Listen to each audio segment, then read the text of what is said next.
Well, good evening, everyone, and welcome to the Bipartisan Policy Center. My name is Robert Tranum, and I am the Vice President of Communications here, and it's certainly an honor and a pleasure to welcome you here. It is very nice to see so many familiar faces in the room. Just a couple things before I turn it over to our esteemed panel to talk about, obviously, current events and about the book. For some of you who may not know, the Bipartisan Policy Center is the only think tank here in Washington, D.C. that brings, as we call it, proud partisans from the left and from the right together to tackle some of our most pressing issues in the country. We are not afraid to bring a partisan Republican and a partisan Democrat into the room to talk about infrastructure, to talk about the economy, to talk about national security, to talk about health. We believe that individuals that have a partisan view is not a bad thing. We also believe that people that have partisan views with respect to not wanting to work together is a not so good thing. So here at the Bipartisan Policy Center, what we love to do is to bring these type of individuals together to talk about current events and to talk about, obviously, issues that pertain not only just to each and every one of us here in this country, but also to talk about the policies or potential policies that could impact the whole entire world.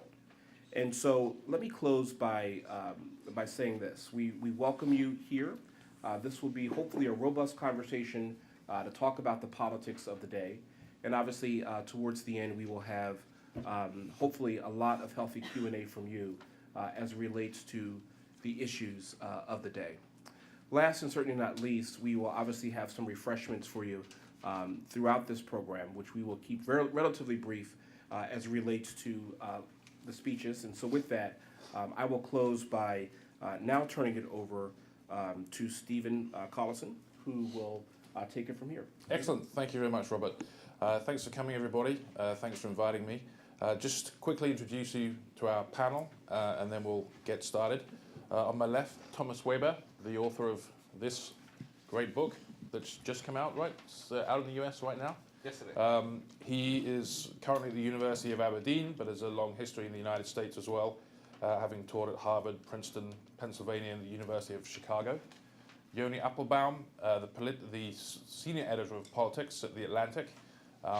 He was previously a columnist for the magazine, one of the most respected, relatively new journalistic voices in Washington, I guess, on politics. And the coverage of The Atlantic has been must-reading over these last two tumultuous years.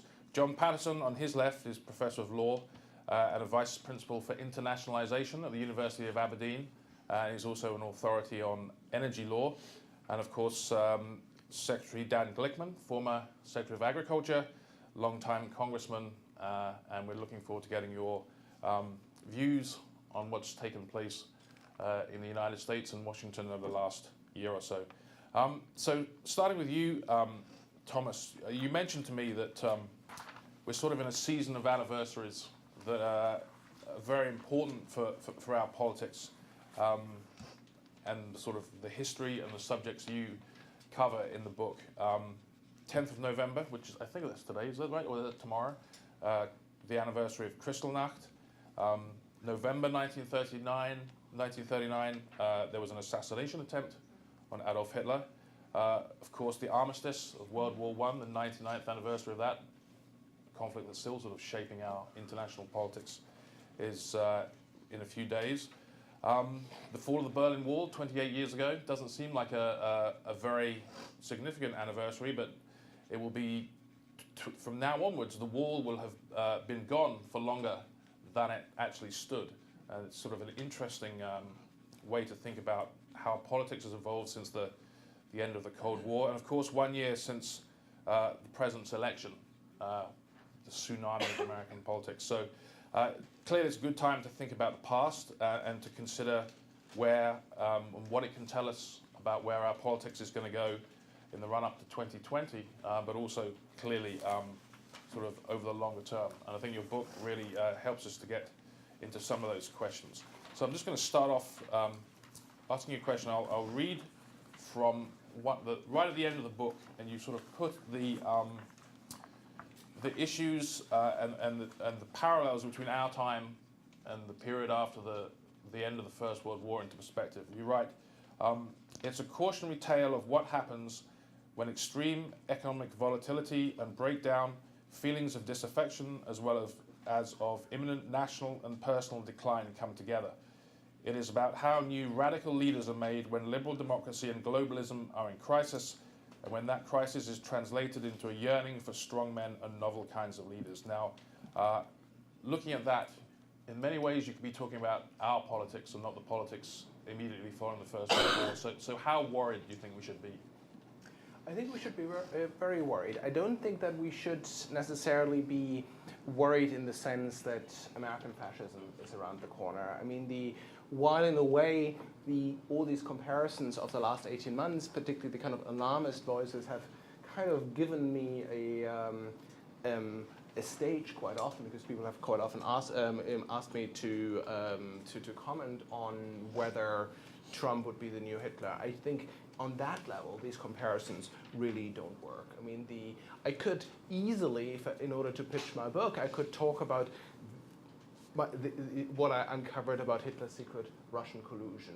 I could endlessly, which is true, and which I think is very significant, in a way is one of the keys of understanding Hitler's evolution of his racism towards both, and also to explain why his racism towards Jews was so very different from all the other racisms. I could endlessly talk about Hitler's Nazism and so on in language that you would think that maybe I'm talking about someone else. But I think ultimately this is a distraction, because I think ultimately the differences so far outweigh any kind of similarities.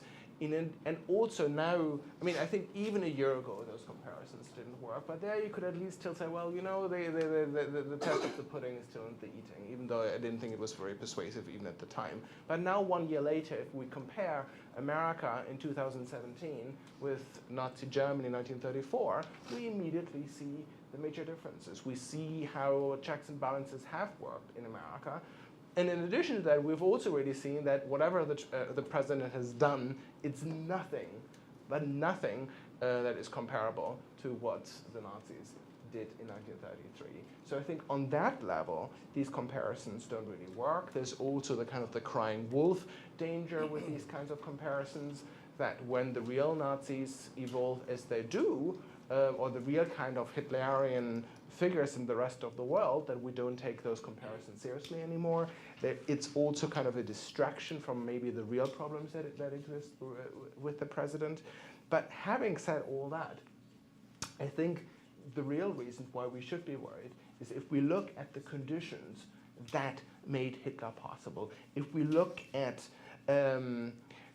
seemingly stable societies can de-democratize, if we see how the fabric of liberal democracy can be undermined, how a politics of adversaries can be turned into a politics of enemies, where suddenly any compromise is suddenly a rotten compromise that is not of tactical nature. That the nature of politics, of the art of politics, totally changes. And I think that is where we really should be worried. I often do still think that what we're facing in America, and maybe also in Britain, is maybe closer to the crisis of globalization after the Vienna Stock Exchange crash in 1873, and generally the crisis that the late 19th century saw. Whether that is really a reason to be relaxed, I'm not sure, because of course we also know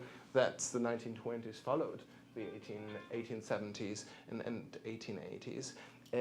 But I still do think that America is more facing a crisis comparable to the populism and demagoguery of the late 19th century. And so if we want to look at the future trajectory of where the West is moving, it might be maybe more useful to talk about those kinds of analogies. But what I would finally say is where I'm also really worried is if we look at what really drove people like Hitler at that time.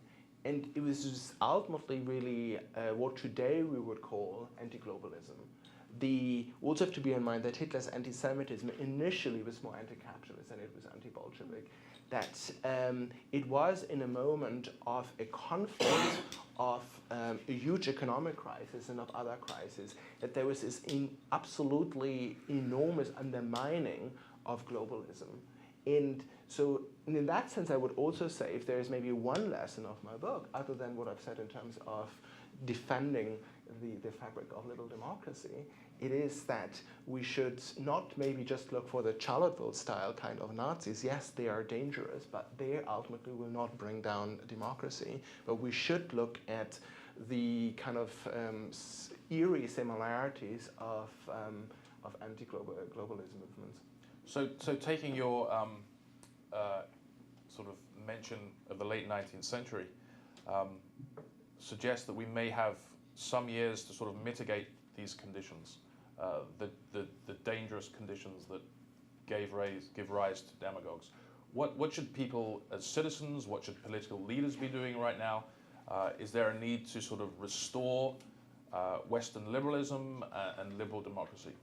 Absolutely. I think what we really need to do is we really need to defend our institutions. I think people are far too relaxed about the fabrics of a liberal democracy, so the underlying ethos and ideas, but also about protecting institutions. Because the problem is once that is gone, there is space for the evolution of demagogues. And the problem is with demagogues, of course, most demagogues don't end up like Hitler. But the problem is that demagogues all look seemingly similar. They employ similar kind of political language, use similar kind of narratives.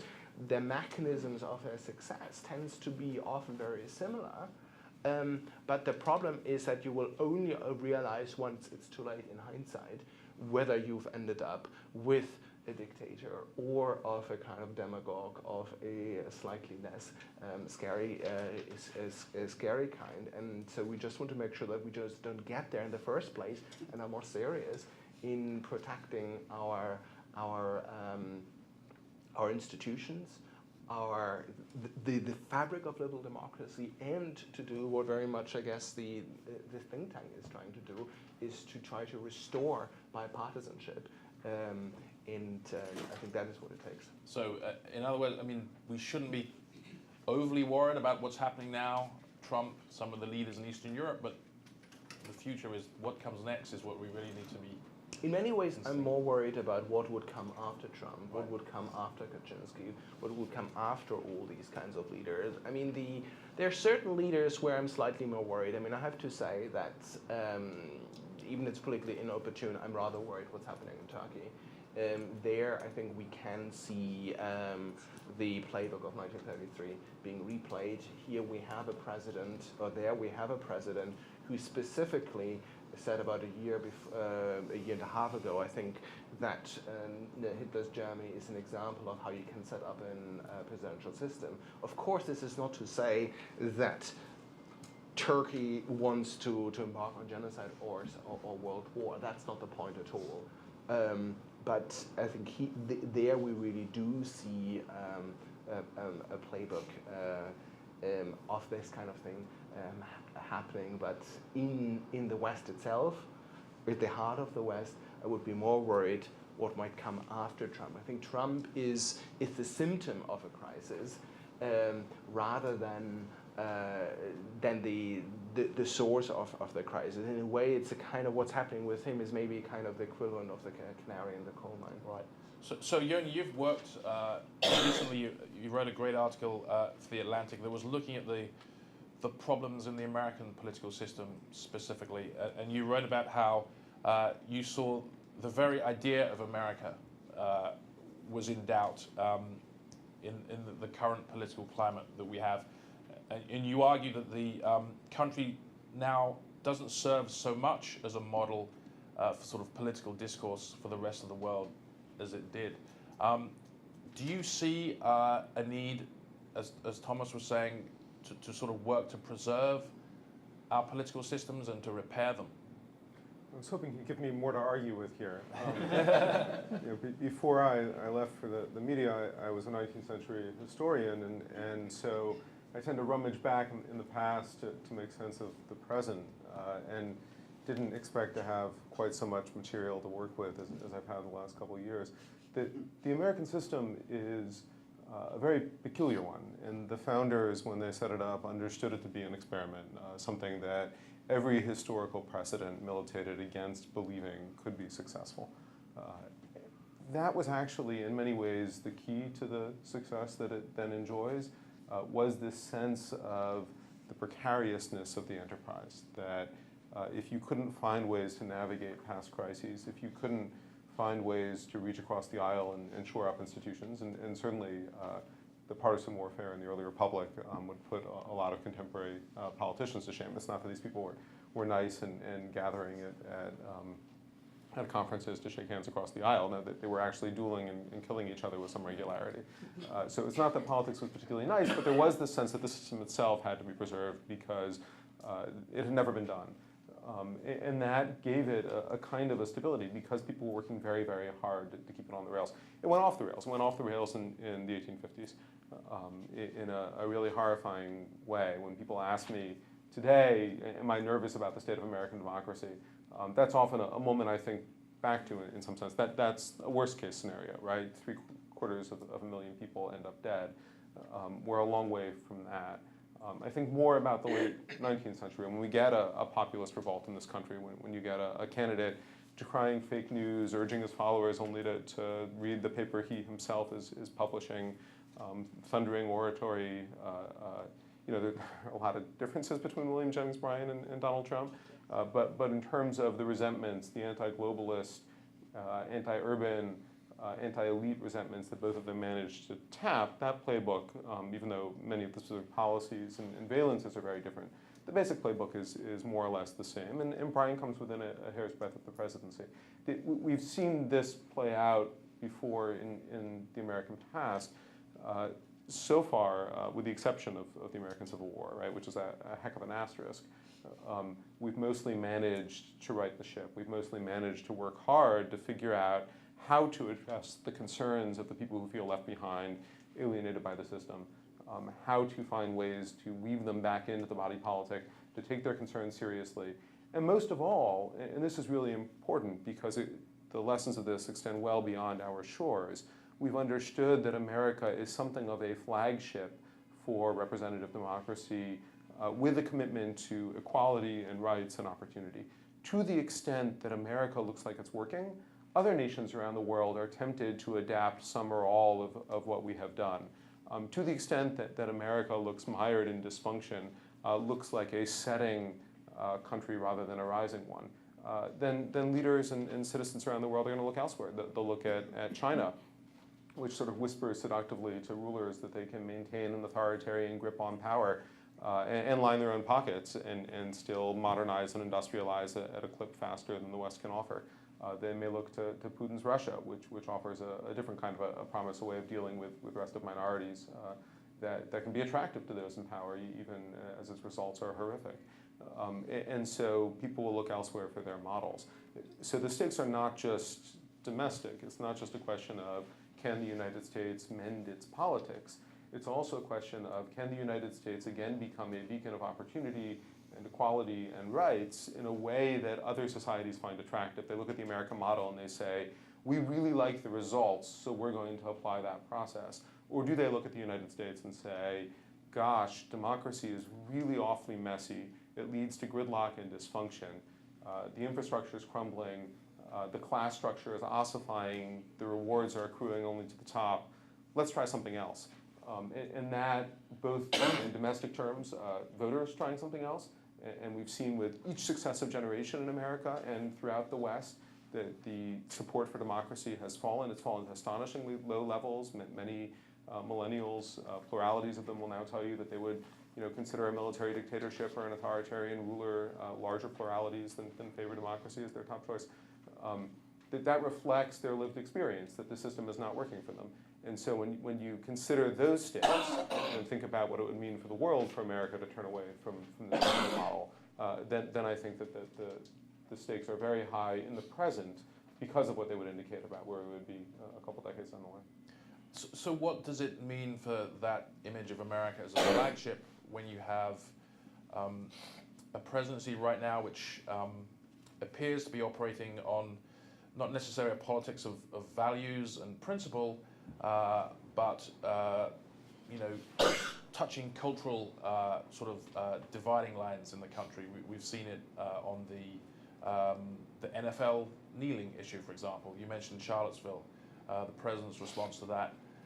And to have a president who today, for example, went to China and clearly feels some affinity with autocratic leaders around the world. I mean, what does that do to the American example?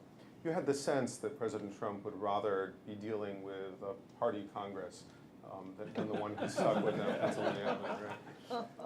It's, you know, I think that it is instructive that as many senior Republican leaders have stepped out in recent weeks on this particular point, that they don't necessarily disagree with the president's tax policy.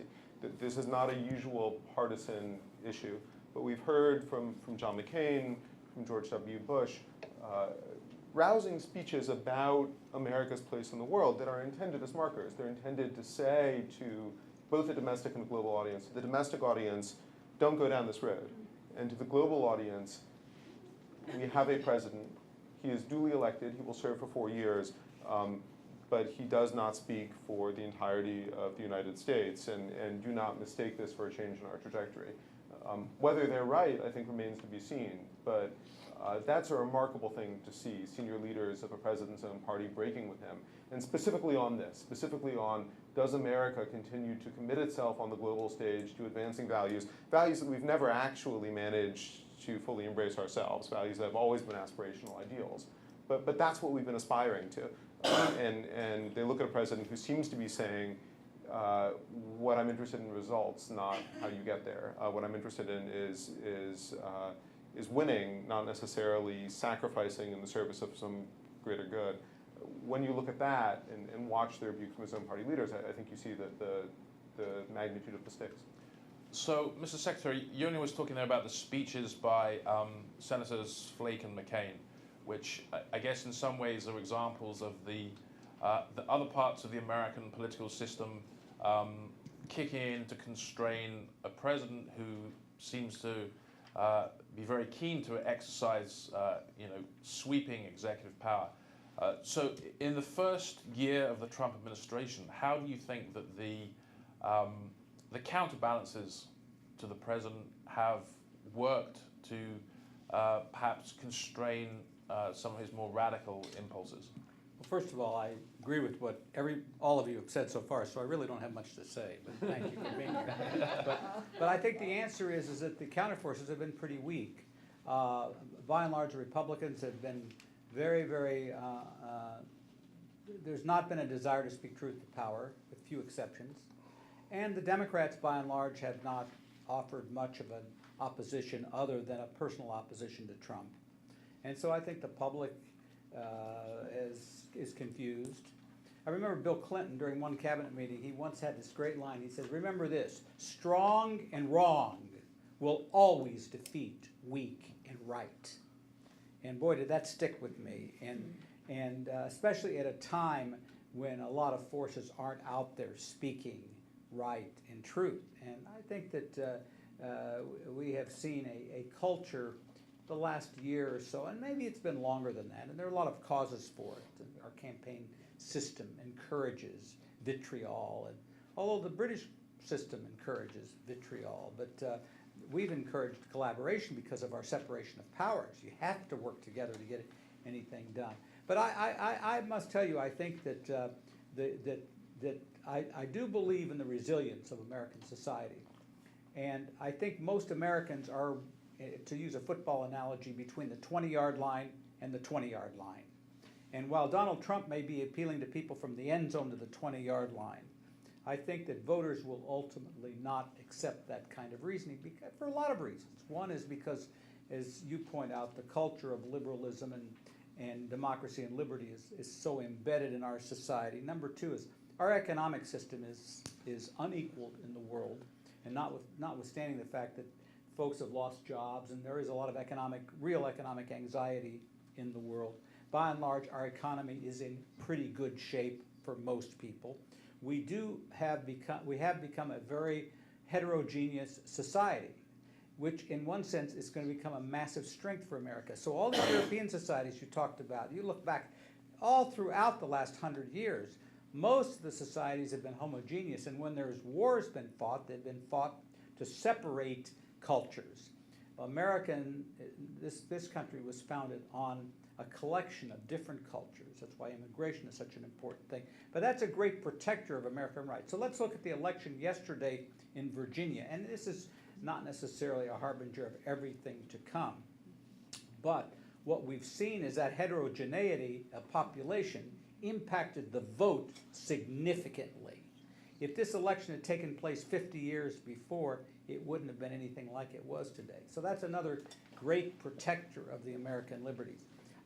One of the things I learned as a congressman is that, yeah, country first and party second, but one of the other things I really learned was self first, country second, party third. And people are going to protect themselves, their political selves. It's just a natural order of things.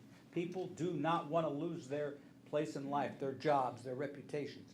And so I think what's growing in this country is the feeling that things have gotten a little bit out of kilter, and I think the system will right itself with the proper kind of leadership from people, not just Flake and McCain, but there are others, Ben Sass, Lamar Alexander, Susan Collins. There are a lot of thoughtful people on both sides of the aisle. If anything, I think I would challenge the people in my party, the Democratic Party, to act more in a leadership role than we've done it in the past. That is, the Republicans, yeah, they've been too obsequious to President Trump. I kind of understand it. I think that's going to dissipate in times to come.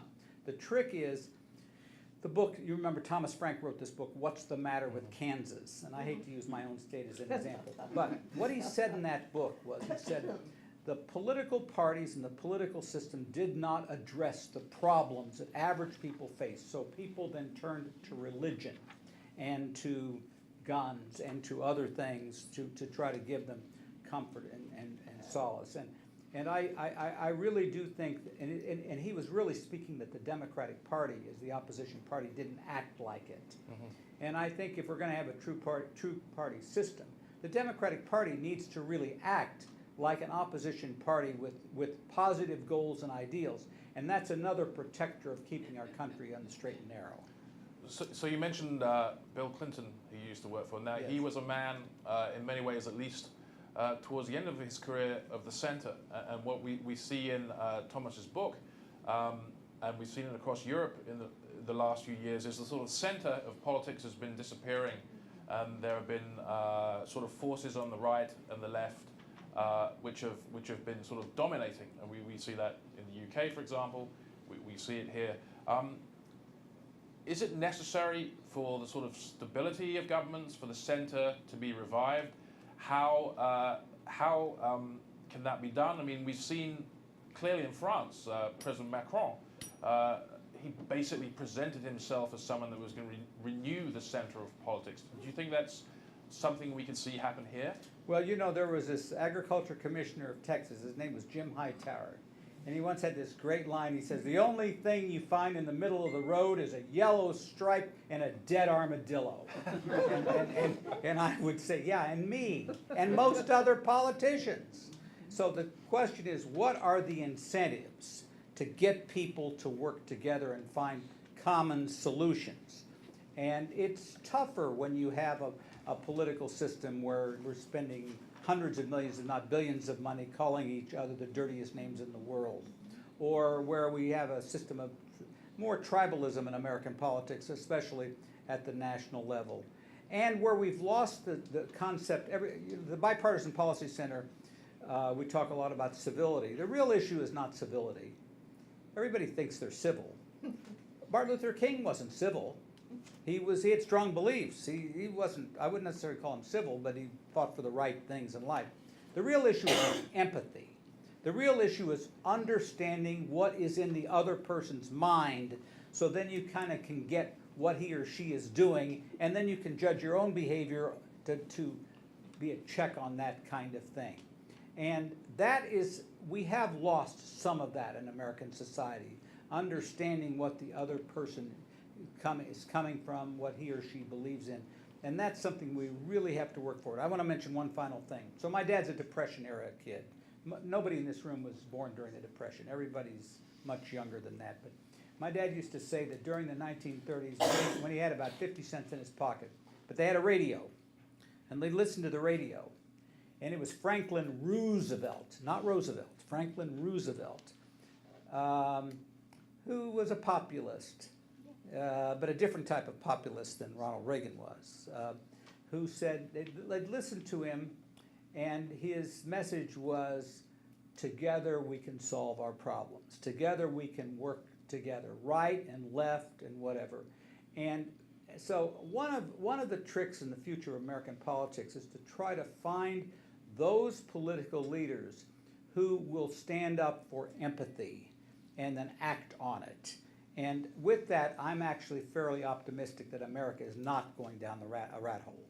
Right. Well, that's a hopeful sign. Now we turn into a country that appears that it might be going down.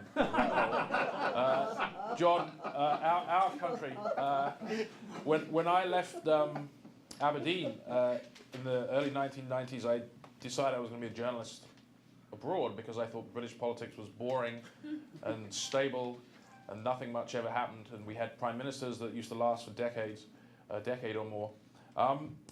What's happening in the UK? I mean, it appears like over the last few years, the country's sort of tearing itself apart.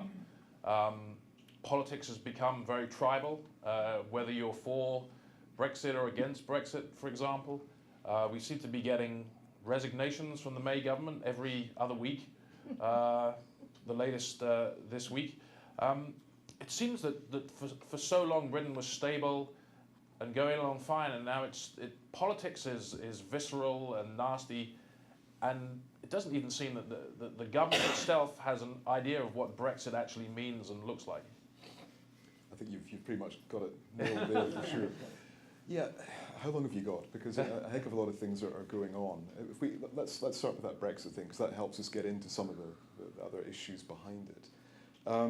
If we look at that kind of longer term stability, I think maybe in that you can also look at a degree of complacency, that we don't always realise when we're well off, when we actually have something valuable, something precious.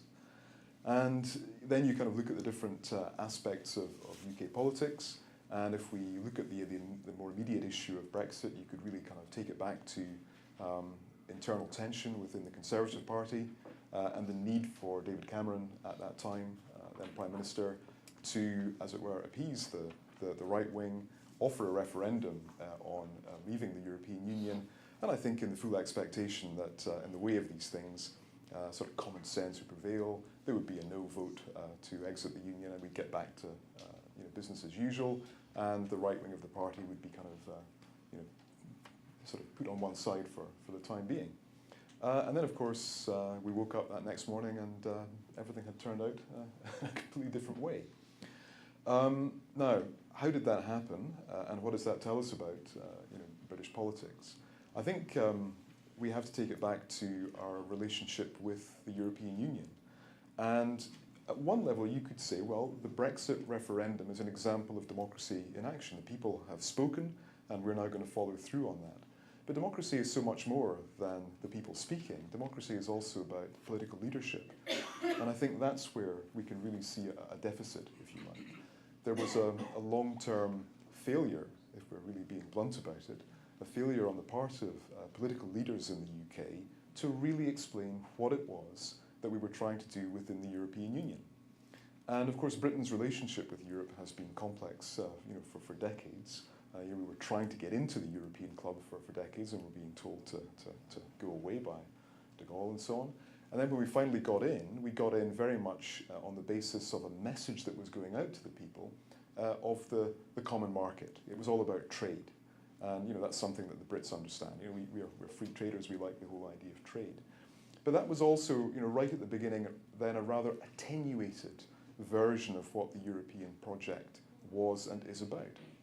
And I think if there's a word that's really significant by its absence in the whole discussion about Europe and then Britain's relationship with Europe in recent years, the word is solidarity.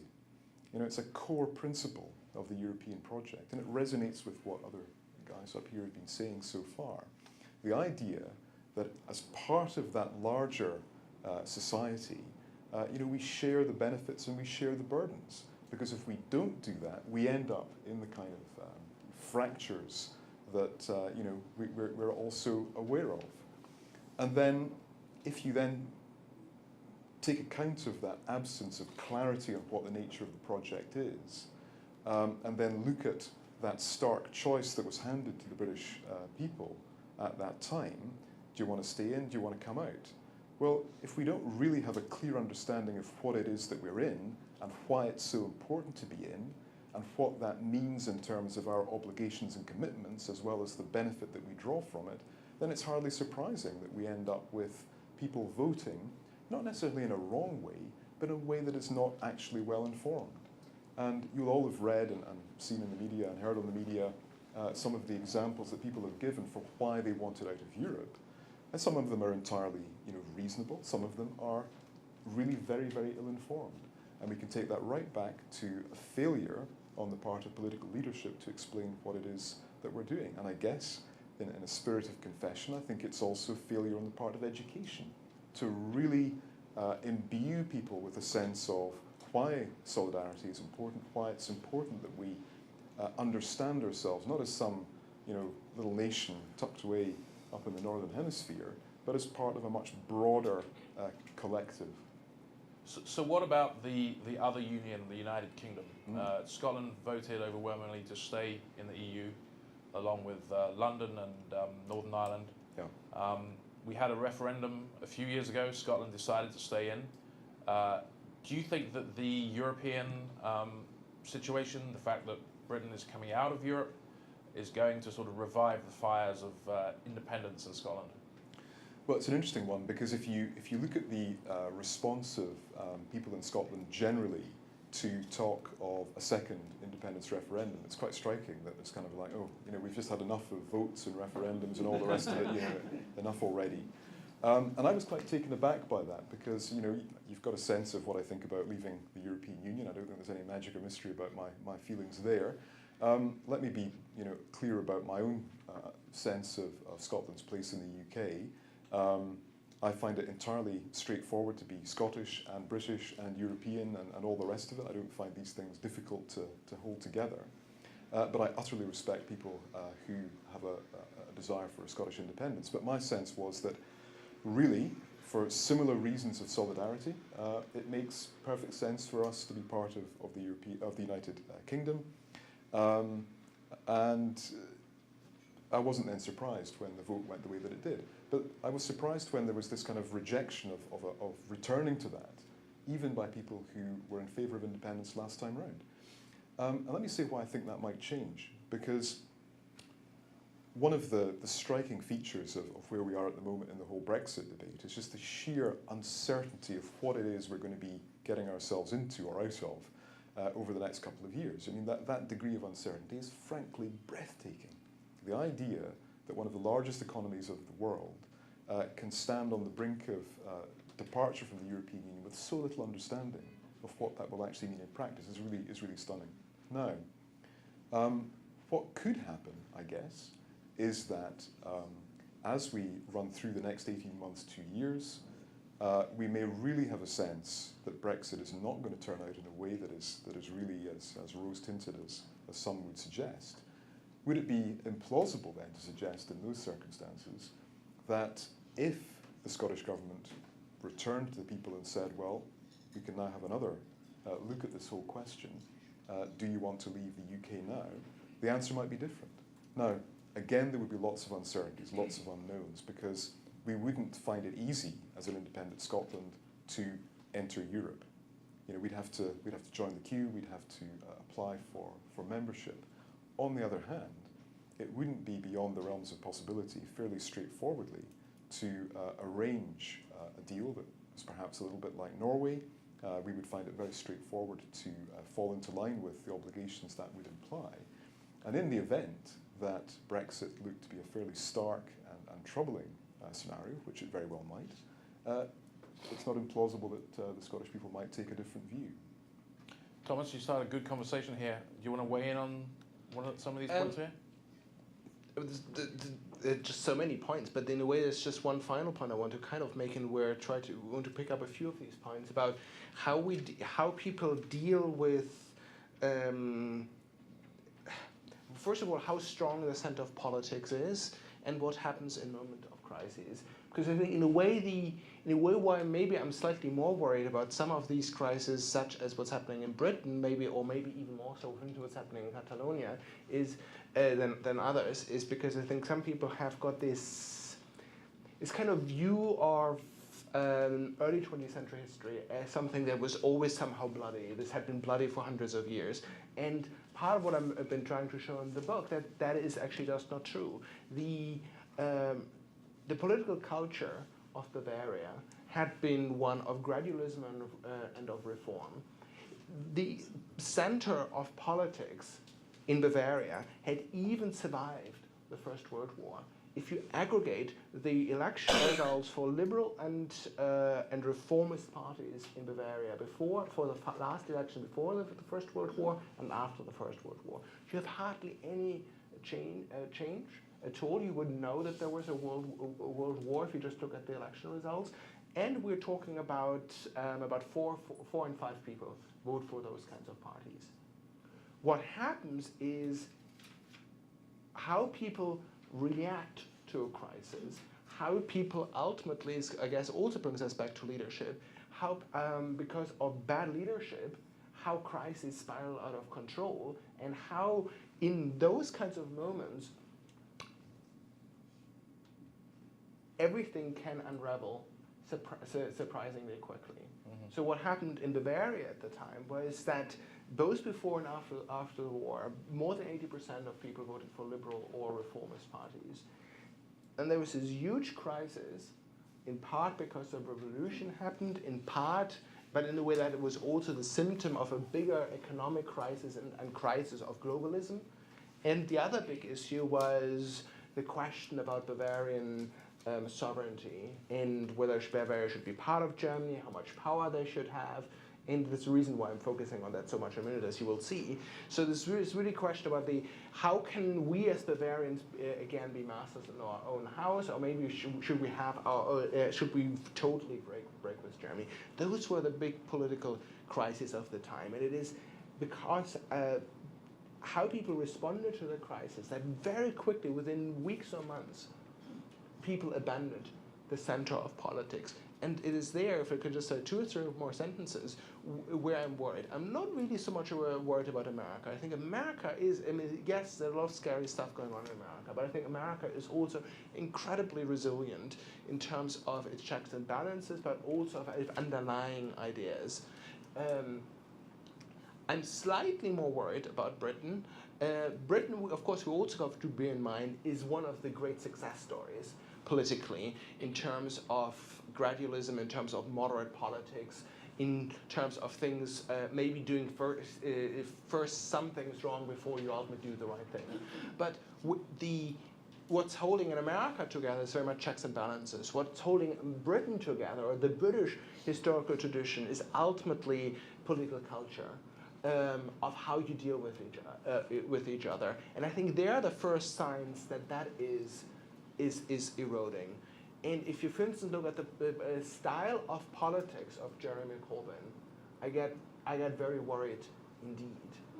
I'm not so much talking about his political goals, it's about his style of politics, because there, in fact, I think we do see the erosion of the center, the erosion of a certain kind of British tradition of politics. I think in that sense he is very un-British. It's not about his goals, it's about his mode of politics. And if you add that with the crisis as resulting from Brexit, I'm starting to get worried.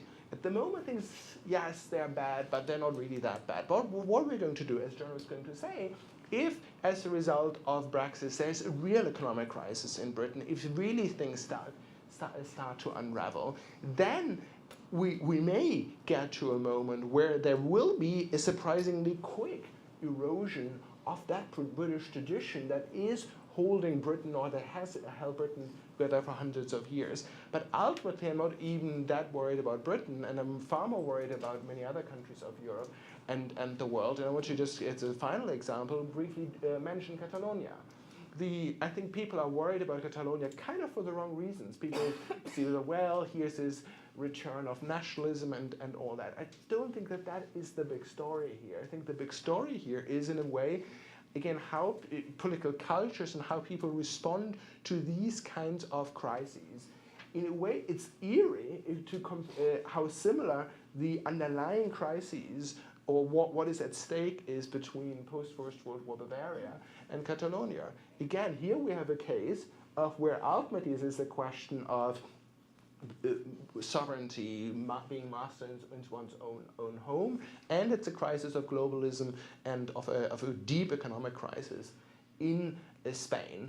And I think what their first signs that it's precisely not the crisis itself, but how people manage that crisis that leads to the erosion of politics. And that is maybe also the big difference to Britain and to the Scottish case, is that ultimately Britain said, okay, well, you want to have a referendum, have the referendum, and then let's get on with it. But if we look at how voters were being beaten up in the streets of Barcelona, if we see how elected politicians are being arrested, have got to be on the run, we do get to the moment where there could well be a sudden erosion of the center of politics, that could well be very quick, and that could be eerie similar to the moment I'm talking about here. Can I just ask, since you mentioned Bavaria, so if you don't mind, I apologize, I'm not trying to take your job, but you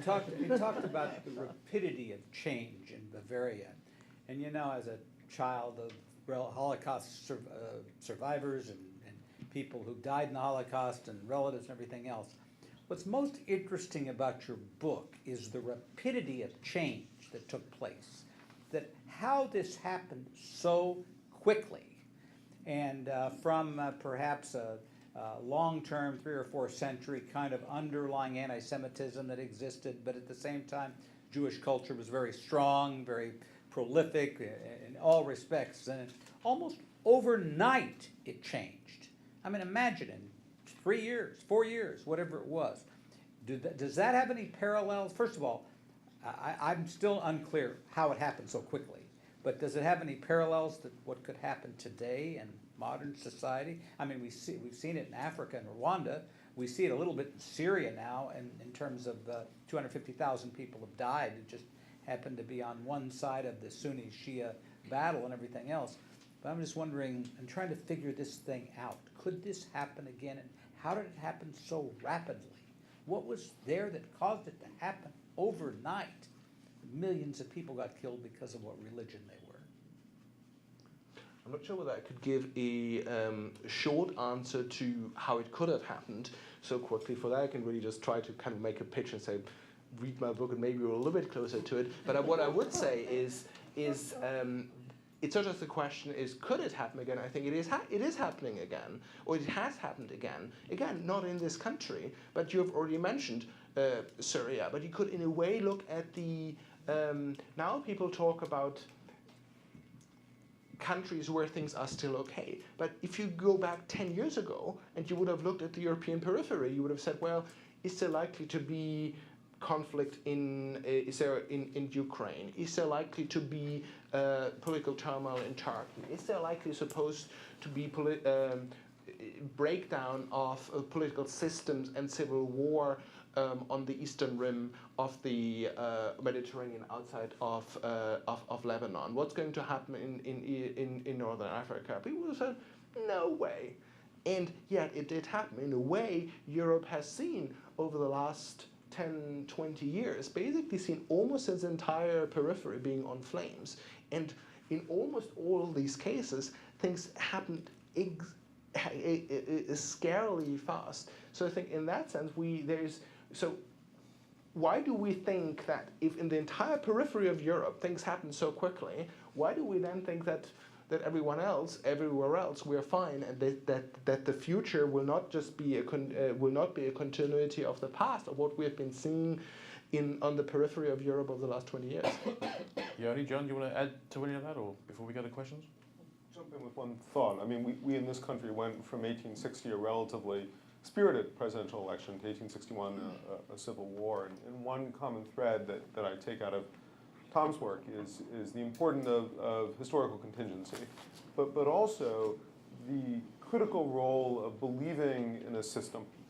As long as people think that an institution requires you to make a commitment, right? If you attend a church or have ever been to a condo board meeting or have otherwise bound yourself to a bunch of irascible people where you have contending goals, but you all understand that so long as you're bound by the same set of rules and committed to the system, you'll lose some, and you'll swallow your pride and your anger and agree to lose that one because you know that you'll win in the future too, that the system as a whole is worth preserving because on balance you'll get more out of the ability to resolve such disputes with people you profoundly disagree with than you sacrifice in the process.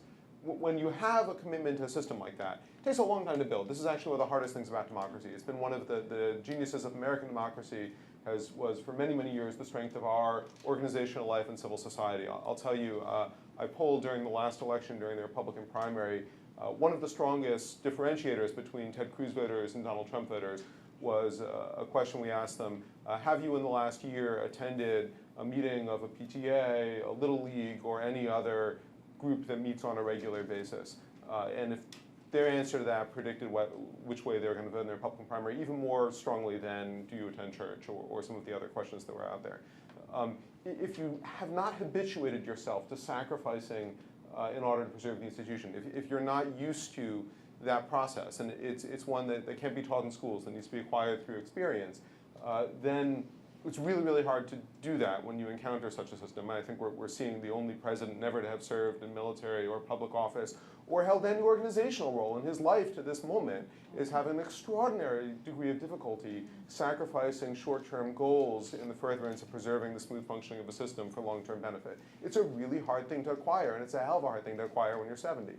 So this is a really tough trick to democracy. The problem is that in a moment of crisis, if you cease to believe if you think that the other side is weaponizing the system against you, if you start to think that they broke the rules first and now I'm going to break the rules to get back at them, that spirals out of control almost instantly.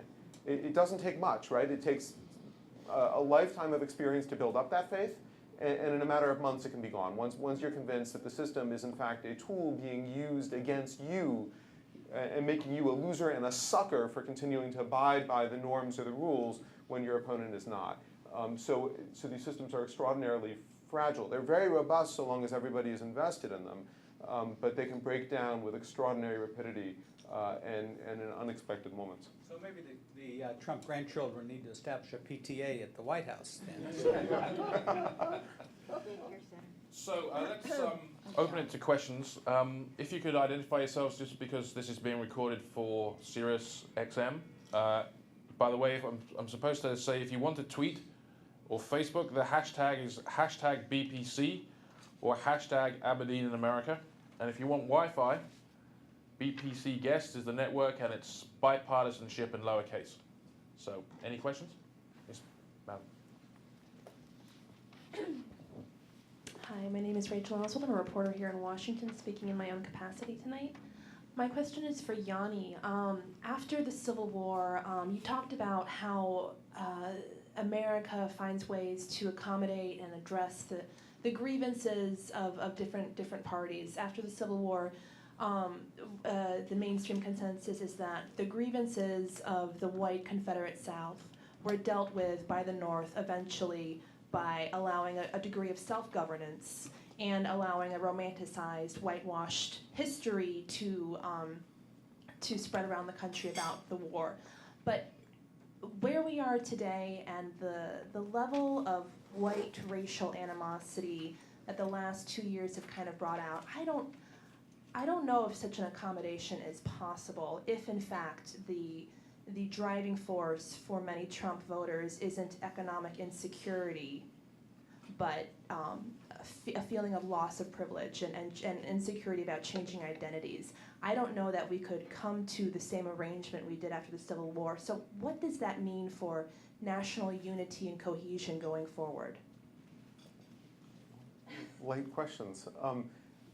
I don't know that I'd particularly recommend the settlement of 1877 as a model, right? We get there in part by deciding after 10 years of the boldest, most utopian experiment in Reconstruction that the world had seen to that point to simply abandon the project and revert to an earlier pattern. To the extent that a significant minority of Americans feel as if their country is being taken away from them, and we ran a very large study of the white working class, white voters who didn't have college degrees and are jobs with wages, not salaries. And this was we only found 3 or 4 questions which, when adjusting for all their other factors and responses, were independently predictive. And one was, I feel like a stranger in my own country. That predicted support for Trump, holding all else equal. That's a very powerful emotion. It's an emotion, frankly, that many American minorities have felt at points in their lives and can recognize the power of feeling that you don't belong, that you are not accepted as full and equal. Whatever one thinks of the merits of that belief, sort of the empirical merits of that belief, to the extent that sentiment is being expressed and embraced, it's got a corrosive power. And ultimately, I think, if you're going to get to a different kind of politics in this country, you've got to construct a way of transitioning from an earlier demographic reality in which this was a white Protestant country with minorities that were tolerated, or at various points in our history, we should remember, not tolerated, to a much more diverse and heterogeneous population. We've got to find a way, as painful as it may be, to invite everybody to be part of that without sacrificing the rights that have been so hard won over the last several decades, right? That's a really tricky thing to pull off. And if I knew the answer to that, then maybe I'd be running for office or something. I'm a journalist. I'm better, a historian, better at identifying what's happened and documenting what is than I am at telling what should be. So in the corner there.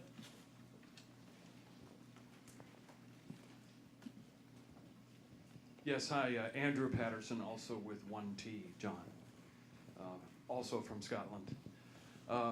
I want to build on Secretary Glickman's question, if we could, about the rapidity of change, drawing from the role of financial crisis that we saw in the 1930s, and what kind of fertile soil that could furnish in Europe if the Euro crisis went off the cliff again due to debt in the Club Med, Italy, Spain. We're not that far away from the cliff. We've just kind of bought time with ECB printing money. How resilient would Europe be to autocratic regimes if we had a 1930s style financial crisis? And what would we draw from what we saw in Germany in the early 30s in the wake of such a crisis? So maybe I'll start, and I guess Tom will have something to say on that. But I think it's a really good question, and I think one of the features in the Brexit debate, where we kind of are anguished, and some of us anyway, about the uncertainties of leaving, can also mask the problems that the European Union has itself. I think it's very good and important to point that out. In terms of the resilience, I think I go back to that solidarity point. We saw at the time of the Greek, the potential Grexit, that kind of tension between, broadly the North and the South, that sense of, in the sort of rich North, there's a sense that we're doing all the work, and then there's sort of a transfer to the South. But that's the project. That is what the project is explicitly about. It is about that sharing of burdens and benefits. But I think you're right to point to that. If we really had a real crisis in the Eurozone, if we had a a debt crisis, if we had a real falling over of the system, then that resilience would be very severely tested. To what extent would the richer countries, who put it as bluntly as that, recognize that their self-interest lies in maintaining that solidarity, that it is in no one's interest to watch Club Med, if you put it that way, implode. That's not going to help anyone. But on the other hand, and I think some of the points that have been made about that sense of alienation, of disenfranchisement that many people have, points to where the fractures might be. That you can see that also in the Brexit vote, a sense of people saying, well, what was in this project for me? What do I gain from having large-scale immigration, as they put it, taking British jobs and so on? So then we're really going to be in a position of that resilience being severely tested. Now, there again, we fall back on the strength of political leadership, those who are able to articulate clearly the importance of hanging together, the importance of helping each other out, not only because it's the right thing to do, but also, if we want to be blunt, also in self-interest. Who has an interest in a Europe that is fractured and falling apart? But do you have that leadership in Italy and Spain is the problem. And this was going to be my very next point, because then we really are in a position where one could be a little bit skeptical, desperate, choose your word. Now, we've seen quite remarkable change in France, the emergence of an entirely new party, just sweeping everything before it. And yet already in a very short time you begin to see the kind of reality bites, because what is it that people want? They want a quick fix, but we're in this is a long game. As people have said, it takes a long time to build these institutions, it takes a long time to achieve anything. But if you're someone who feels you're not a net beneficiary of the system, you haven't got patience, you want something quickly, and then the real test comes. Are you going to listen to someone a bit visionary like President Macron and hold the line and recognize that we're in for the long haul, or are you going to listen to the siren voices of other visionaries who are offering quick fixes, but in a way that is really detrimental to the success of the project? So I guess in the same way that I fear that in the UK political leadership has not been able to articulate the point, the benefit, the long-term goals of the European project and why it's important to hang together. There are countries in Europe where that has happened to a greater extent, but even in them, and I'm thinking about Scandinavia, you can begin to see some problematic tendencies arising, not least driven by the emergence of larger scale immigration. But in other countries there are currents there that are problematical. And again, it's the degree of uncertainty. How severe could the crisis be? Are we in something where it's a little bit of a replay of what we've seen in recent years, and for all the angst and the trauma, things broadly hold together? Or do we once ever get to the point where something much more severe happens and then all bets are off? And I think that's why it's incumbent on us to continue to not be blindly optimistic, but to point to the importance of being in it for the long haul, recognizing that this is not costless, this is something that will require the sharing of burdens as well as benefits. Because if we don't hold to that, if we don't retain some degree of optimism, it's going to be very, very easy for alternative voices to hold the stage. So can I ask you this question? It relates to him. In the 1930s, we faced the greatest economic crisis probably the country ever faced in terms of numbers of people impacted. In the 1930s, Germany faced somewhat similar crisis.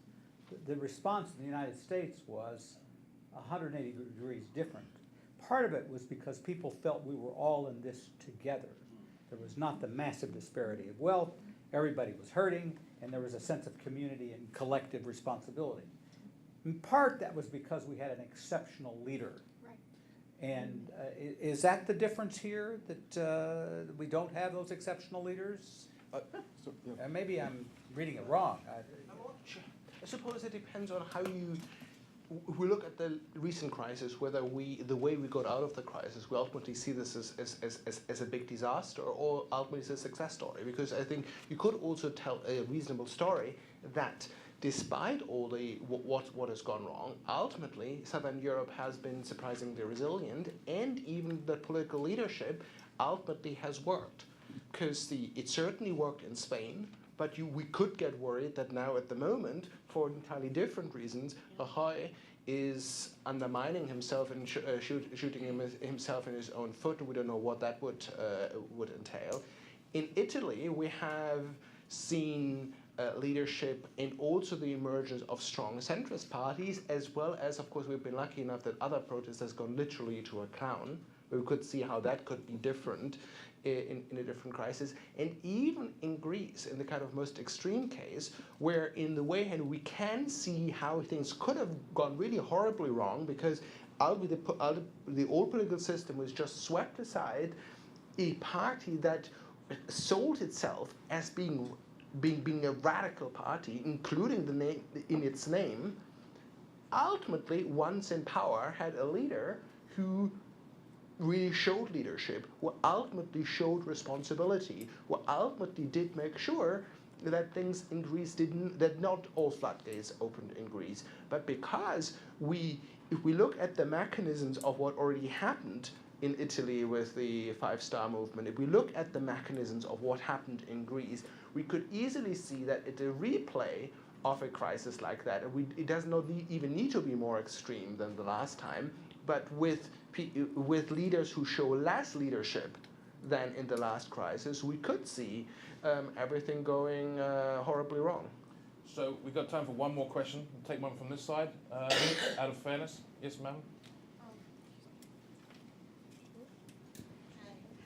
Stacy Bridges with Veterans Vision. My question was about the misinformation that was going on and how politicians are dabbling into Hitler's playbook with, be it if you tell someone, accuse someone of what you're doing and tell a lie, keep it simple, keep repeating it, and eventually people will believe it. Well, this is psychological warfare that's being played on the American people. And we had laws in place, the Fairness Doctrine Act, that prevented misinformation and lies and alternative facts. Do you think that we should go back and overturn Reagan's ruling and reinstate the Fairness Doctrine Act and actually hold people accountable when they lie? When they lie on air and spread misinformation because a PAC paid them some money, or they're beholden to a lobbyist who owes them money, or their party's platform is beholden to a benefactor. Is there any accountability? Because you can kill more people with a pen than you can with a gun. Well, first of all, I would say, unfortunately, we don't have a lot with the pen anymore because newspapers have basically gone out of business, which is a terrible thing in America. But you can't do that. You got this. And you also have this massive competition of ideas out there in the media now. So if you don't like this, you can go to this. And yeah, there's a huge amount of disinformation, misinformation, and lies that are taking place. But I don't think we're going to go back to the government that's going to require you to have your response to what you just said because you disagree with what he's saying or you think what he's saying is a lie. I think what we're moving to is a much more cacophonous system of just a multitude of information out there. And you're just, as a consumer, going to have to hope that the system is clear enough that enough people will figure out what the truth is. And that's where I have confidence in our political system in America. Because I do believe that our system of checks and balances does offer people a protection against massive lying. And I think the competition for ideas is pretty good here. And for example, the executive branch is weak now, but the courts have stepped up to the plate in a lot of respects. And I suspect that the Congress, which is the #1 institution of our government, you know, when the Founding Fathers created our system of government, what did they say Article 1 was? Congress. The Congress, not the executive. And I think that Congress is going to begin to assert itself much more than it ever did before. And people will demand it. So this is not a great answer to your question, because I'm sure that you would like to have some arbiter of the truth to be able to decide what's right and what's wrong. I just don't think that's going to happen in a modern society. That's my own opinion. Okay, Robert, well, that's it. Thank you guys. A great discussion. I just want to say, if you want to get a copy of the book, Tom's got some copies here that you can pick up tonight. Well, thank you, Stephen. First of all, round of applause to everyone on the panel here. And just a few closing remarks, a little bit official and a little personal. As Stephen mentioned a few moments ago, this will air on SiriusXM sometime over the weekend on POTUS, which is the Politics of the United States for the People of the United States, on 123, if in fact you are a subscriber. We'll also make sure that you have clips. We'll send out via email sometime next week. I opened this program wearing my VP of Communications hat here at the Bipartisan Policy Center. And if you wouldn't mind, I'd like to maybe take about 3 seconds, maybe 30 seconds, in closing wearing another hat. And that is, some of you may know that I'm actually a student at the University of Aberdeen. And just on a personal note, I'm getting a PhD over there. And just on a personal note, it is a fabulous university on so many different levels. First and foremost, the moment that I stepped foot on the campus, I just immediately fell in love with the people, the culture, and also the architecture. But I also fell in love with, obviously, the academic rigor that the university provides. And so for those of you who have never heard of Aberdeen, I would encourage you for two things. One, to take a look at the back of your program, where you will see and read some background about an absolutely splendid university, but also you will see some of the history makers to my left, perhaps maybe to your right, that perhaps you can also take a look at as you have a cocktail in a few moments. I am a student, hopefully, not going acrylic, I guess. I will be graduating in May, so I would be more than happy to answer any questions that you may have. If, in fact, you would like to perhaps go across the pond to get a master's and or a PhD. I do know that there are some other folks from the university that are here, if you wouldn't mind raising your hands back there. And also Dr. Weber, obviously. I can also say you don't have to come across the Atlantic. That's a true. nice thing of modern technology and of having the Library of Congress here. You can, in fact, stay here, still be supervised by us, and come maybe twice a year to Aberdeen and to see Scotland and get some intellectual stimulation and write a dissertation. I'm a living witness to that. So nevertheless, thank you all very much for joining us, and please join us for the cocktail reception that will start in about 20 seconds. Appreciate it.